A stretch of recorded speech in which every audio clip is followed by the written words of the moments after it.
Ce journal vous est offert par le FPI, Fonds des promotions de l'industrie, votre partenaire privilégié pour la réussite de vos projets.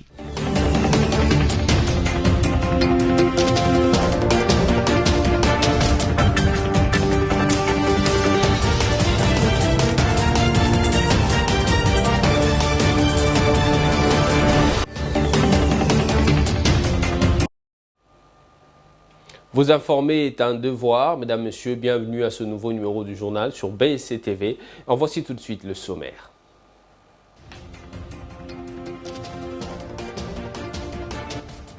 Le président de la République démocratique du Congo, Félix-Antoine Tshisekedi Tshilombo, a reçu son homologue William Ruto du Kenya lundi 21 novembre au Palais de la Nation à Kinshasa. La coopération bilatérale au menu de la rencontre entre les deux chefs d'État. Rose Mutombo éclaire la lanterne des élus membres de la commission droits de l'homme de l'Assemblée nationale. Auditionnée il y a quelques jours auparavant, la ministre d'État, ministre de la Justice et garde des Sceaux, a réussi son oral devant les députés membres de cette commission. Le football club Saint-Eloi-Lupopo de Lubumbashi et le FC Céleste ont remporté leur match le week-end dernier, comptant pour la troisième journée de la Ligue nationale de football Vodacom Ligue 1, lundi 21 novembre 2022. Encore une fois de plus, bienvenue à tous. Le président de la République, Félix-Antoine Tshisekedi Tshilombo, a eu un tête-à-tête avec son homologue kenyan, William Ruto, lundi 21 novembre 2022 à Kinshasa. Pendant près d'une heure, les deux chefs d'État ont abordé plusieurs questions, dont la situation sécuritaire qui sévit à l'est de la RDC, caractérisée par l'agression rwandaise sous couvert du M23. Un reportage.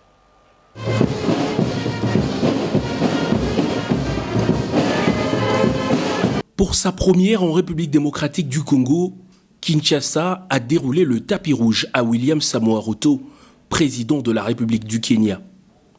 Une visite d'État qui symbolise l'excellence de relations entre la République démocratique du Congo et le Kenya, comme le témoignent ces accolades entre les deux chefs d'État. Devant les troupes d'honneur rangées pour la circonstance ce lundi au Palais de la Nation, William Ruto et Félix-Antoine Tshisekedi ont traversé la haie d'honneur pour rejoindre le salon où se tiendront des échanges en deux volets. Un premier, aux côtés de leurs collaborateurs, avant le tête-à-tête de près d'une heure tenu hors portée du champ des caméras. Ces discussions ont permis aux deux pays de renforcer les liens de collaboration existants dans les domaines comme celui des infrastructures, de l'énergie, de la défense, de l'agriculture ou encore du commerce. Un comité conjoint a été alors mis en place pour étudier et proposer les termes d'une nouvelle phase de collaboration à établir. Dans un communiqué final signé conjointement, les deux parties ont réaffirmé leur détermination à mettre fin à l'insécurité et à travailler ensemble pour créer les meilleures conditions de collaboration. William Ruto a, face à la presse, rassuré de l'engagement du Kenya à poursuivre le déploiement de ses troupes dans l'Est afin d'éradiquer les groupes armés comme convenu dans le processus de Nairobi, avant de saluer à juste valeur le leadership qu'incarne le président Tshisekedi. Eastern DRC and DRC is not only good. Nous sommes venus pour traduire notre engagement et parce que ces problèmes d'insécurité concernent non seulement la RDC, mais également toute notre région de l'EAC. C'est pourquoi nous sommes venus pour dire que nous sommes engagés à faire tout le nécessaire pour pouvoir appuyer son Excellence président Félix-Antoine Tshisekedi ainsi que le gouvernement et aussi le peuple congolais pour pouvoir voir s'instaurer la paix dans cette partie importante, non seulement pour la RDC, mais aussi pour notre région. Remerciant à son tour le peuple kényan et son président pour leur participation à la résolution de problèmes sécuritaires que connaît la RDC avec l'agression rwandaise, le président Félix-Antoine Tshisekedi a aussi mis un accent sur l'accroissement des échanges entre les deux pays, notamment dans le cadre de la zone de libre-échange continentale. Dès son arrivée à la tête de son pays, le président kényan William Ruto a exprimé son désir ardent de vouloir aider le Congo à retrouver le chemin de la paix derrière laquelle nous courons depuis maintenant une vingtaine d'années à l'est de notre pays. Et ça, c'est un geste qui me touche beaucoup et qui nous engage à toujours devoir être reconnaissants envers la République du Kenya. Répondant à une question sur le mandat des troupes kenyans dans l'est de la RDC, le président William Ruto a indiqué qu'il sera question de renforcer les efforts déjà entrepris sur le terrain. L'idée étant d'atteindre rapidement et sereinement les objectifs assignés à ce contingent par le processus de Nairobi, a-t-il conclu. 24 heures, c'est le temps passé par le président kenyan à Kinshasa pour sa toute première visite officielle. C'est peu après midi ce lundi que William Ruto a quitté Kinshasa, raccompagné au pied de l'avion par son homologue de la République démocratique du Congo.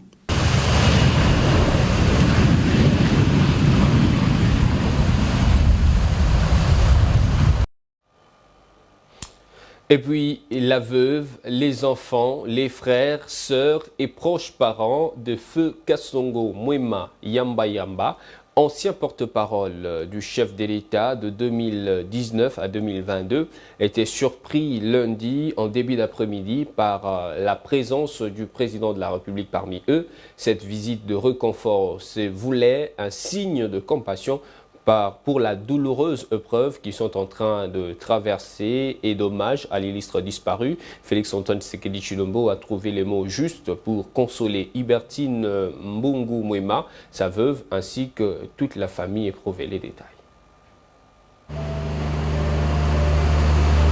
Chevalier de la plume, professionnel de médias, il l'était avant d'être appelé par la nation pour servir comme porte-parole du président de la République.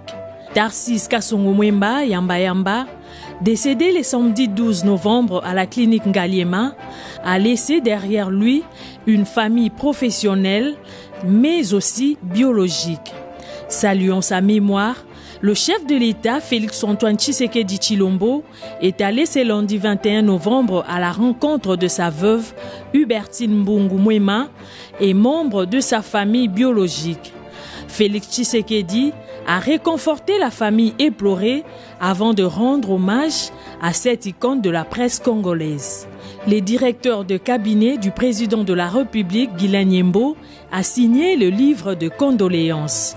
Pour rappel, Tarcisse Kasongo Mwema Yamba Yamba a été porte-parole du chef de l'État, son Excellence Félix-Antoine Tshisekedi Tshilombo, depuis avril 2019, avant sa récente nomination comme président du conseil d'administration de l'ACP au mois de septembre dernier.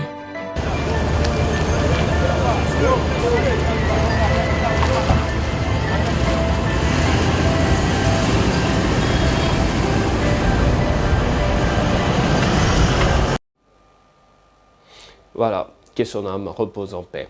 Tout à fait autre chose à présent. Après Lubumbashi et Kolwezi, la délégation de la primature s'est jointe lundi à la population de Tanganyika dans les rues de Kalemi pour participer à une marche pacifique organisée par le gouvernorat de cette province. Il s'agissait d'une réponse à l'appel lancé par le commandant suprême de l'armée à l'appel à la mobilisation générale derrière les FARDC, aux côtés de la gouverneure de province, la population de Tanganyika, les émissaires de Jean-Michel Samalukonde Kyenge ont marché main dans la main. Propos recueillis par Laetitia Mwemba.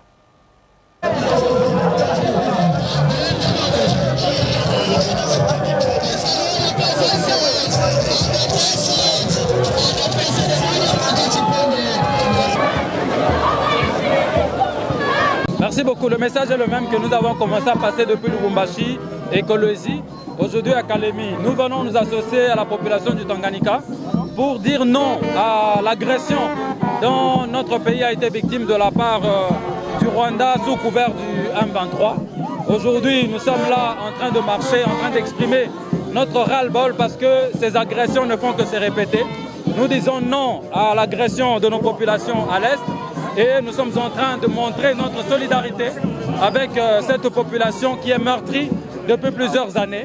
Et cette fois-ci, nous espérons que c'est la bonne, avec la volonté du chef de l'État, son Excellence Félix-Antoine Tshisekedi, avec la détermination du Premier ministre Jean-Michel Samalukonde. Nous sommes donc en train de démontrer à la face du monde que nous sommes déterminés tous ensemble à mettre nos efforts ensemble afin que cette guerre puisse prendre fin.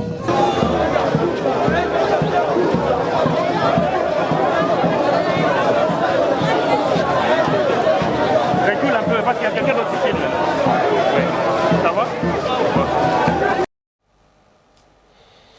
Voilà, et je vous l'ai dit au sommaire, auditionnée il y a quelques jours auparavant, la ministre d'État, ministre de la Justice et garde de Sceaux, Rose Mutombo, a réussi son oral devant les députés nationaux, membres de la commission droits de l'homme de l'Assemblée nationale. Et au sortir de cet exercice républicain des redevabilités, la garde de Sceaux se dit rassurée d'avoir éclairé la religion des élus nationaux. On l'écoute. J'ai été auditionné la dernière fois par la Commission des droits de l'homme par rapport aux différentes conditions carcérales et certains problèmes qui se posent dans mon secteur. Il faut relever par rapport aux conditions carcérales, nous avons un problème sérieux en RDC puisque les différentes prisons existantes datent de l'époque coloniale et que ce n'était pas destiné à la capacité actuelle. C'est pourquoi presque dans toutes nos provinces, il y a surpeuplement. 1, la population a augmenté de taille. 2, les taux de criminalité aussi. Ajouté à cela la pauvreté et il y a plusieurs infractions qui sont commises. Mais cela étant, au niveau du gouvernement, nous avons levé l'option de construire de nouvelles prisons et que les processus sont en cours d'appel d'offres. Cela va nous permettre de désengorger et de ne plus connaître cette situation-là. Dans le reste de l'actualité, l'Union des Églises indépendantes du Congo, l'Église communautaire des Assemblées de Jésus-Christ, l'Église unie des Adventistes du 7e jour, l'Église du Renouveau et de la Miséricorde évangélique au Congo, ainsi que la mission Vert Pâturage au Congo à travers leurs représentants légaux ont adhéré à la nouvelle convention scolaire telle que révisée 45 jours après. Suivez leur réaction. Ma présence ici se justifie ce matin par la signature de la convention scolaire initiée par le chef du ministère, qui est le ministre Tony, et par lui, nous remercions le chef de l'État, et à travers le chef de l'État, nous remercions le Seigneur qui a su inspirer l'esprit d'amélioration du système éducatif congolais dans le ministre. Nous assurons le ministère qui ne seront pas dessus d'abord. La gratuité de l'enseignement, nous allons l'accompagner et nous montrons que nous sommes vraiment des patriotes parce que nous devons accompagner le plan du chef de l'État. Nous sommes venus signer la convention avec le gouvernement, la convention scolaire. Et nous disons merci d'abord au président de la République qui a accepté et que la convention soit révisée. Et merci à notre ministre Tony Mwaba qui nous a facilité et son équipe qui a accepté que nous, les églises telles que la nôtre et KJC, puissent signer aussi la convention scolaire avec le gouvernement. Vraiment, nous disons merci, que le Seigneur Dieu soit loué. C'était un rêve, mais aujourd'hui, c'est devenu une réalité. Quand j'ai essayé de parcourir cette convention, parce que nous l'avons élaborée ensemble, j'ai compris qu'en son sein, il y a 31 articles regroupés dans 6 chapitres. Donc, quand vous y pénétrez, ça démontre vraiment la réalité du terrain. Ça fait voir que maintenant, nous allons pratiquer tout ce qui a été comme réforme par rapport à la réalité du terrain, au lieu qu'on pratique ce qui était de la réalité de l'EPST, qui n'était pas conforme avec les tests. Et en Ituri, les jeunes EMA du groupement Cessele en secteur de Walendu Djati et ceux de Djina en chefferie de Baema Bagourou décident d'œuvrer désormais pour la paix de ces deux entités. Cette cohabitation pacifique est rendue possible grâce à un projet générateur d'emplois mis en place par Serge Lo Okana, un notable de Djougou. Images et commentaires. La paix en voie d'être stabilisée en territoire de Djougou. Place à présent au développement. La population du groupement CCL en secteur de Walendou Djati et celle de Juna en chefferie de Baema Bagourou décident désormais à redynamiser les relations de bon voisinage et de cohabitation pacifique à travers de travaux créateurs d'emplois, explique le chef du groupement Bakalou. Je remercie le chef de l'État pour ses efforts pour la paix en Ituri et particulièrement en Djougou, et aussi le gouverneur militaire pour son implication active. Je salue l'engagement de notre frère Serge pour le retour de la paix. Serge Mboukana, initiateur de ce projet, l'objectif est d'encadrer la jeunesse à quitter les groupes armés. Que les jeunes comprennent que le moment n'est pas à la guerre, l'arme qu'ils détiennent, qu'ils déposent.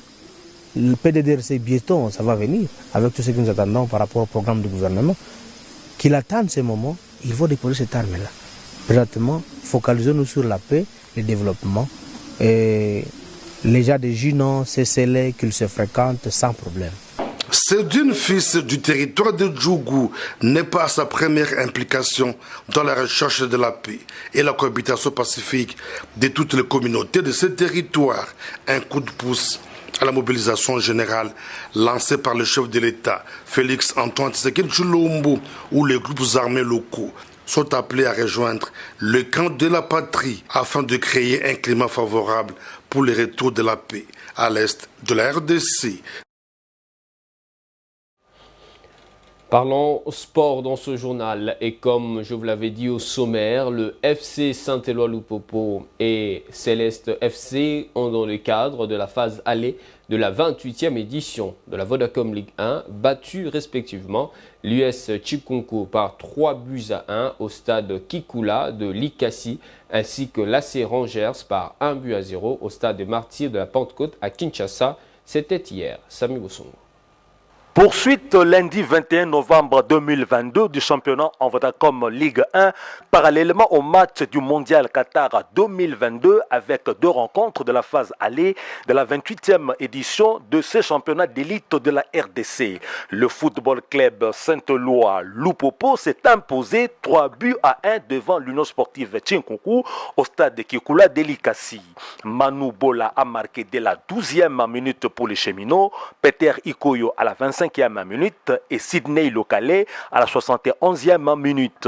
La réduction du score est intervenue peu avant la demi-heure quand les Cobos de Kananga ont marqué par Orso Mwaku. Au stade de Martyrs de la Pentecôte, Céleste FC de Mbandaka et l'AC Rangers se sont affrontés. La première mi-temps est vouée à l'observation car les deux protagonistes sont à leur première fois de s'affronter en Vodacom Ligue 1 et se soldent par 0 but partout. À la seconde de mi-temps, l'ailier droit Capella de Céleste FC, à peine monté, crée des ravages dans la défense d'AC Rangers au point de donner un penalty à son équipe. Le numéro 10, Ilunga Chibanda, s'en charge et marque à la 82e minute pour les 1-0. Dans les classements provisoires, l'association sportive Vite est en tête avec 16 points après 16 matchs livrés avec une différence de but de plus 6. L'association sportive Manema Union, deuxième grâce à ses 12 points, son goal average de plus 8 au terme des 4 duels. Et la jeunesse sportive de Kinshasa, troisième avec 12 points plus 2 de différence de but au bout de 7 rencontres. Parlons Coupe du Monde. L'Arabie Saoudite a créé la sensation de cette 22e édition de la Coupe du Monde de football qui se joue à Doha au Qatar en battant par 2-1 la très respectée Argentine à Lusail Stadium ce mardi 22 novembre. Sami Bosongo revient sur cette rencontre et celle d'hier à travers son récit.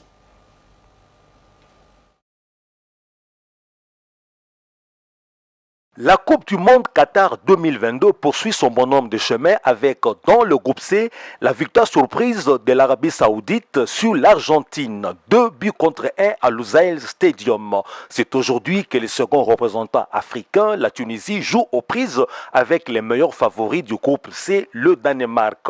Mais le deuxième jour du Mondial Qatar 2022, lundi 21 novembre, a été marqué par l'entrée en lice du premier représentant africain, le champion d'Afrique des nations en titre, le Sénégal, dans le groupe A et dans le groupe B par 2 rencontres.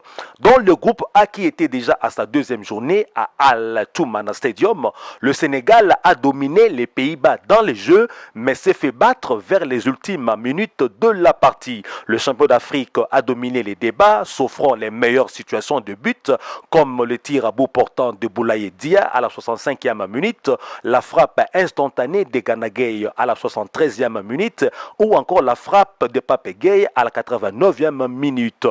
Patients et très sûrs de leur qualité, les Hollandais ont frappé au pire moment. Cody Gakpo de la tête a bâti le premier, le portier Edouard Mendy avant le second but inscrit à la dernière minute du temps additionnel par Davy Klaassen. Dans le groupe B, l'Angleterre en première rencontre au Khalifa International Stadium a laminé l'Iran par 6-2. Le premier but anglais a été inscrit à la 35e minute par Bellingham, le deuxième à la 43e minute par Saka, le troisième à la 3e minute du temps additionnel de la première période par Sterling, le quatrième à la 62e minute par Saka, le cinquième à la 71e minute par Rashford et le 6e à la 90e minute par Jack Grealish. Les 2 buts iraniens ont été marqués, le premier à la 62e minute par Taremi et le second à la 12e minute du temps additionnel par le même sur penalty. En deuxième explication, les USA et les Pays de Galles se sont neutralisés par un nul d'un but partout à Ahmad Bin Ali Stadium. Premier à scorer par Timothy Weah à la 36e minute, les USA ont conservé cette avance au marquoir jusqu'à la 81e minute quand les Pays de Galles ont remonté la pente sur penalty acquis et transformé par Gareth Bale. Voilà, mesdames et messieurs, le rappel de titre.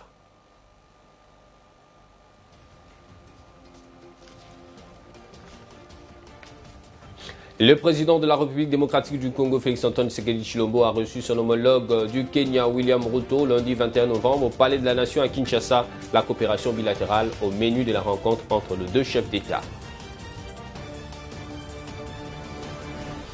Rose Mutombo éclaire la lanterne des élus membres de la Commission aux droits de l'homme de l'Assemblée nationale. Auditionnée il y a quelques jours auparavant, la ministre d'État, ministre de la Justice et garde des Sceaux a réussi son oral devant les députés nationaux membres de la Commission aux droits de l'homme.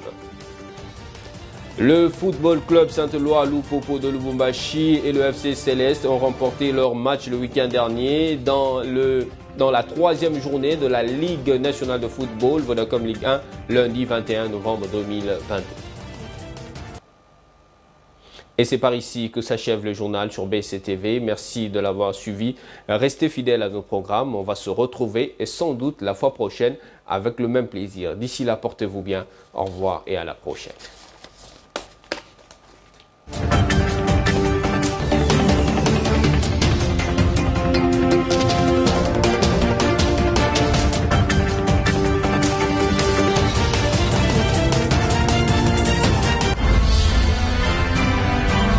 Ce journal vous a été offert par le FPI, Fonds des promotions de l'industrie, votre partenaire privilégié pour la réussite de vos projets.